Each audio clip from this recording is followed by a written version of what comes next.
Bismillahir Rahmanir Rahim.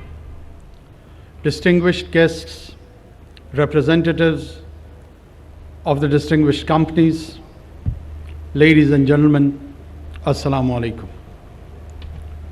It gives me great pleasure to celebrate this momentous occasion with you at the Karachi Stock Exchange. Today's ceremony to recognize the top 25 companies here stands as a testament to the success of our leading corporations and serves as a reflection of the robust and dynamic nature of Pakistan's expanding economic landscape. I extend heartfelt congratulations to these companies on their extraordinary performance. There may be more aspirant companies who may not be included today, but they may become the leaders tomorrow, inshallah. I'm sure that through their hard work and dedication, these companies have achieved this milestone. The business leaders that we honor today have exhibited extraordinary foresight and an unwavering dedication to excellence. While achieving this, they have also contributed to Pakistan's economic growth and have generated multiple employment opportunities for our citizens.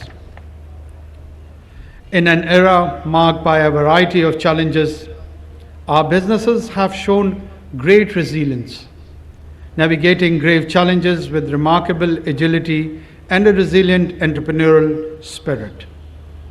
The Pakistan Stock Exchange, a barometer of our economic well-being, mirrors the vibrancy of our corporate sector.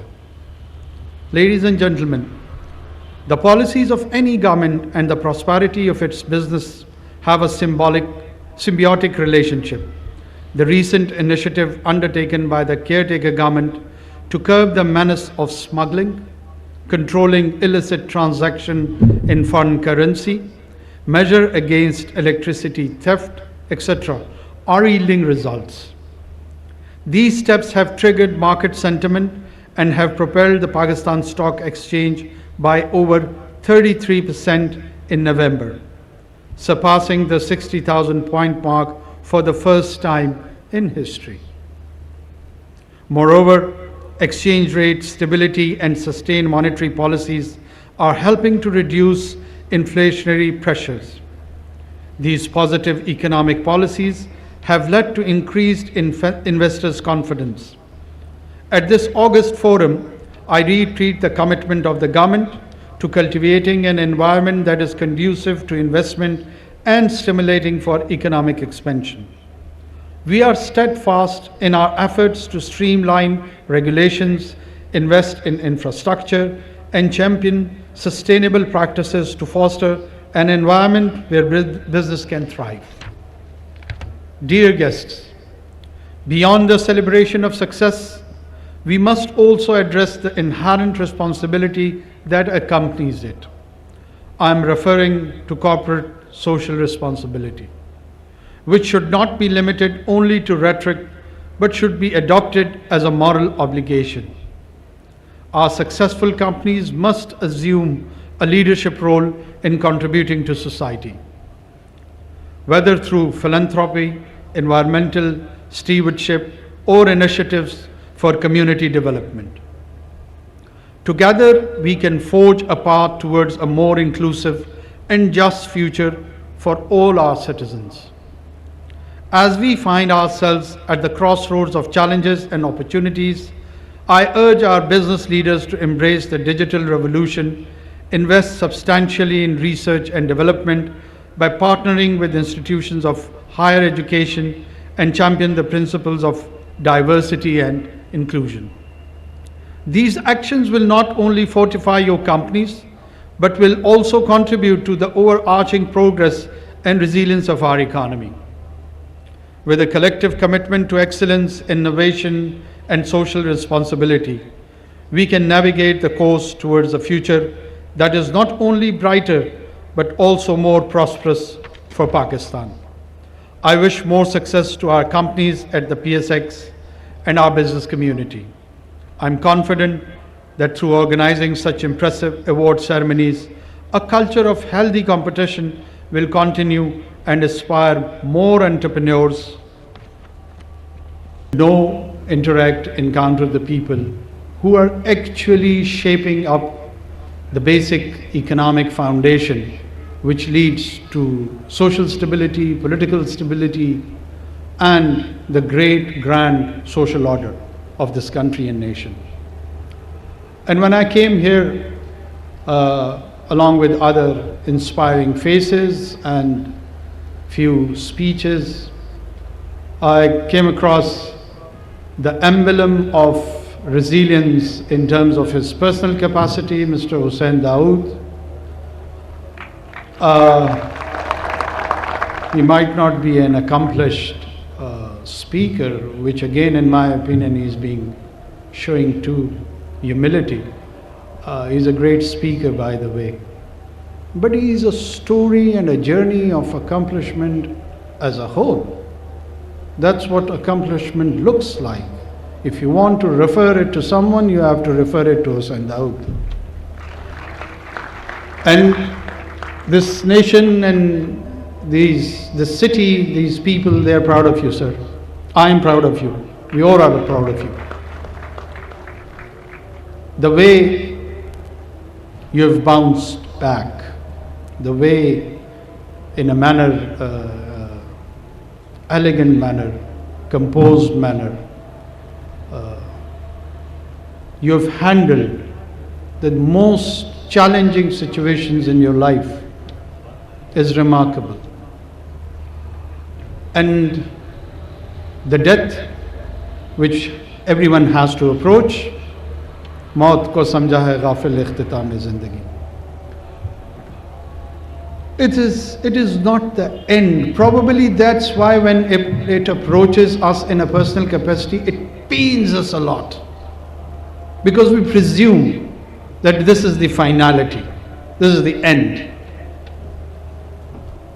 And in reality, it is just a transformation of another form, a transcendental form, from physical to non-physical form. But it is not to non-existence. And that journey has to be appreciated and understood if you want to have a successful course, pathway during the existence part of it. Because this portion, this phase has to determine that how the non-existent part or the non-formative part, has to be defined, has to be translated. And that is defined by what he was referring to, those ethos or values.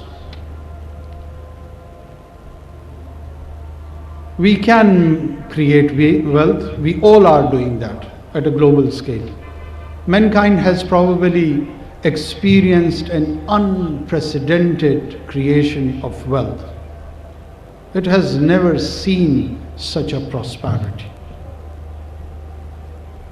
It has never seen or achieved such accomplishments. It could, if you bring back a person 200 years back and in that time scale, just through any tool or technology, bring him back to the life,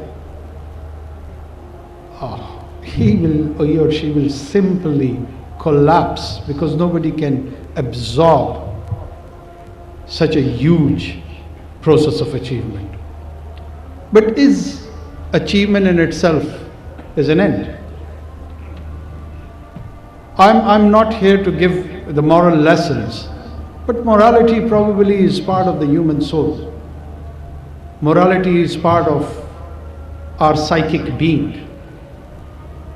Morality, ethos, values, they are part of our thought process. We want to have morality in our businesses, we want to have it in houses, we want to ceremonize our marriages through it, we want to translate our relationship into it, we want to see politics through that prism. We want to have an entire universal outlook with that moral fabric. Pakistan I honestly feel, and I've been very fortunate, humbled by Almighty by giving me this opportunity to serve this country in a limited stint, which has triggered with many international exposures and visits of mine. And when I come across different global leaders, I see that there is a huge respect, attention, and interest in Pakistan. All we need is to infuse that confidence in our own people. Pakistan is a country with 240 million population of its own. It's a very important player in ECO, which more or less has around 500 million people, a very important part of that regional bloc. Just sitting next to Confucius civilization of 1.5 billion people.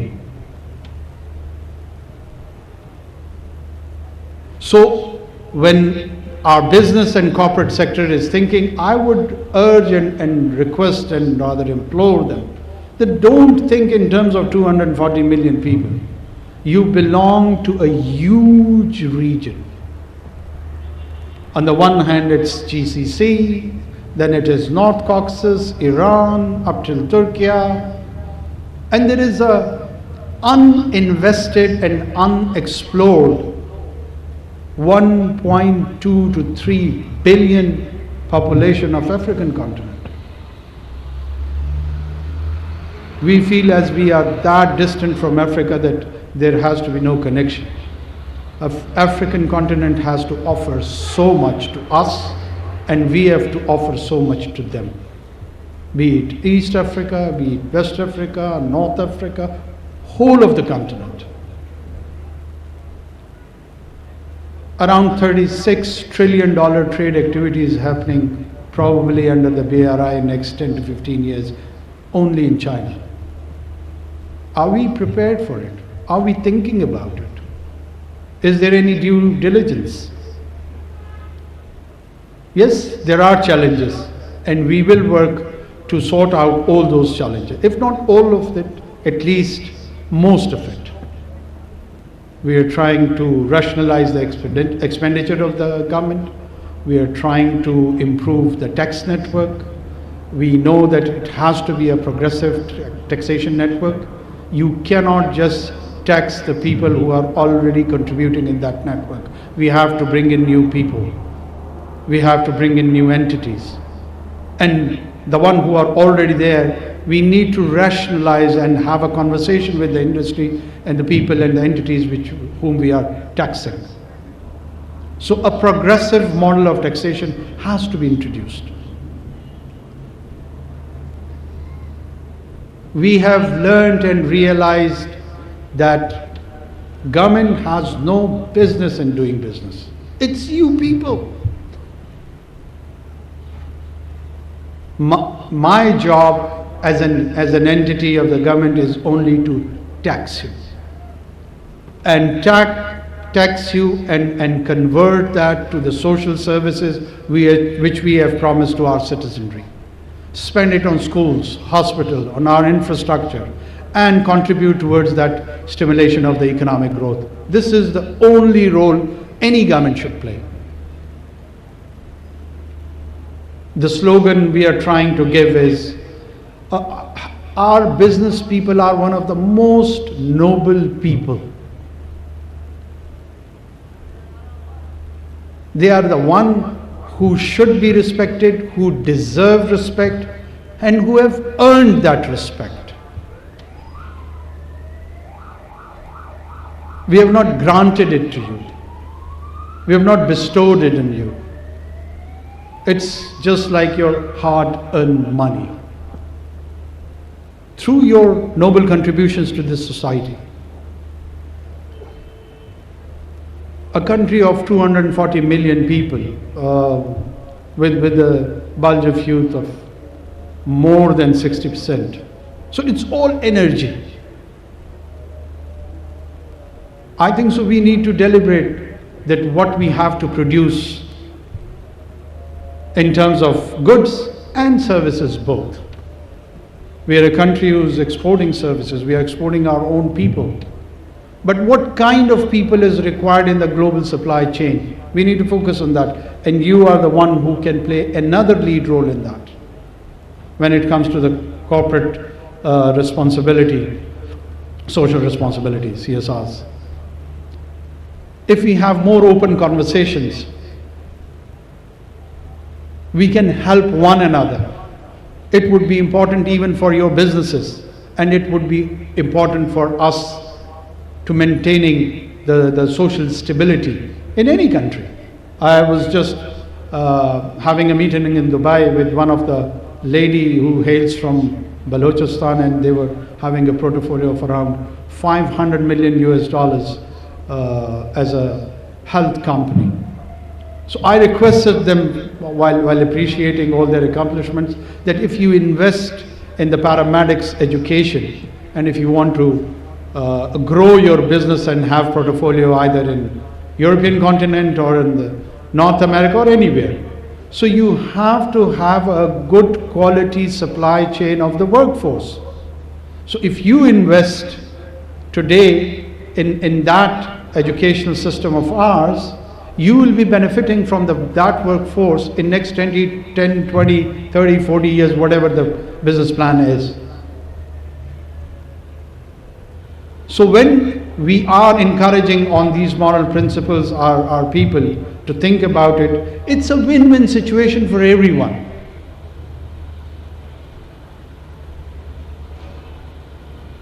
In this limited stint, we are trying and we will try to curb all these activities which we were referring to in my statement, be it the trade of illegal currency, smuggling goods, exploitation of Afghan transit trade, which is directly affecting our domestic industry, so on and so forth. What we are trying to, or what is the ultimate goal? The ultimate goal is that we do provide a blueprint to the next mandated government, which would be compelled, due to the performance and the investment of society at large with those best practices, that they have to carry on with that, no matter who is there in the government. There is an institutional understanding of this approach. The SIFC is another, or rather a vital milestone. There are critics who are criticizing this initiative, but what we have actually done, that one of the most disciplined organization in this country is Pakistan military.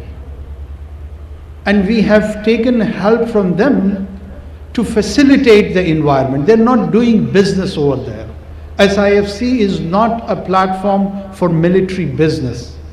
The military is just facilitating the business environment for us.